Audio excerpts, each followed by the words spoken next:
Dünyada yok olsaydı, bizim hem yaşa oturup işimiz yoktur. Gel her neçe olsun nadenin gülpamı yeterliyip, bir iki hazretli olsa ikisi de atmayıp üzerine çakıştırıp bağırıya gelirler. Ama bağırıya gelirseler sultanın ayali vefat edine kendine. Sultan Hasan'la çölün beyvanın gelinle hizmetkarlarla önünden özüm çıkıp karşılardım. Eğer önünden özüm çıkıp karşılamazsam, gül menden kalır. Anırdan ölünlüğünü bilip gelse de önünden gülpam çıkacak yağlı oldu. Durdu. Hizmetkarlar çıkıp bunun açsılığını tuttular.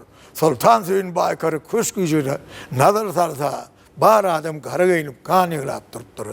Köş gücüne doğrulanan yol bilen mıralini izne tirkap köşkü uruk girdi olun nadenil gülpam göya diri adamdık. Köşk içine yalkın verip yatıptırı. Can cedetten çıkıptırı. Şatayda Gülpam'ın kellesini değizinin üstüne koydu da, ey Gülpam, seni alan acal bir gözüme görüntüsü değil, leşker tartıp bir seviş etsin deyip Şatayda. Sultan Hüseyin Baykar'a pelekten pırak deyip bir söz deyip görmek neyemedi.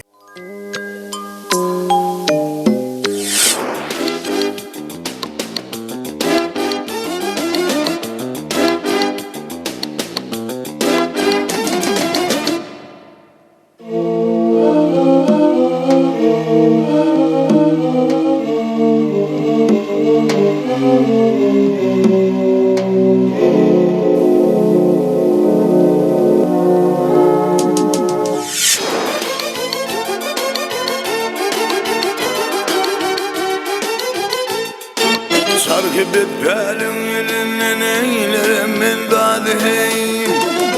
Sarkıp batın elinden eylerim ben dadı. Çünkü kaldın birini gamir kimle kaldın şadı. Nice yıl kıyaşlarına boldu bizden yadı hey. Bağımın burçundaki tuğumu yığdın badı. Demedim mi ben sana novat berin celladı hey. Barkat yayamına daim hiç kim fena vurmadın. Bu peleğinin hazretine hiç kim beni sormadın.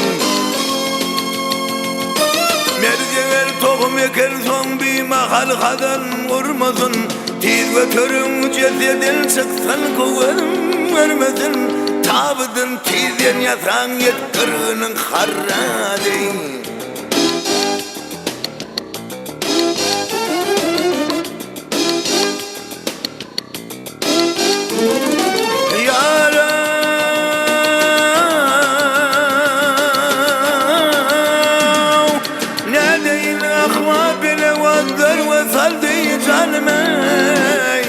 Yardımın yeğneğinin çaldı da cimalma.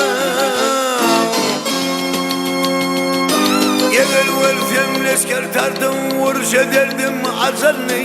Bir vakıdallım kolumdan anelin ulpamıma. Köpenin tizden biçin yet kırığının hayali.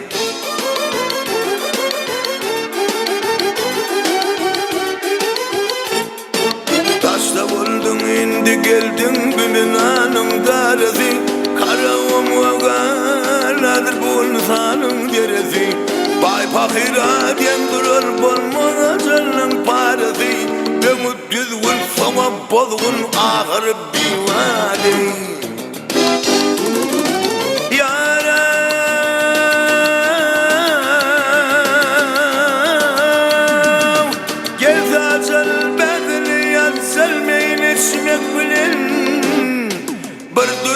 Çare yoktur yurtayla göçmek bilene.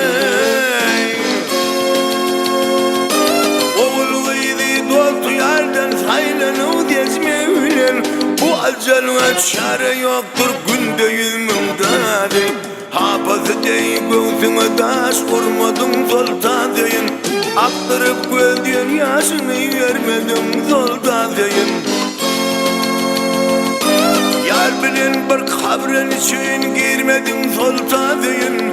Gülünü tesbih kaldı can vermedim sultan deyin. Ta kıyamet bari çakanırdı senin adi hey. Hay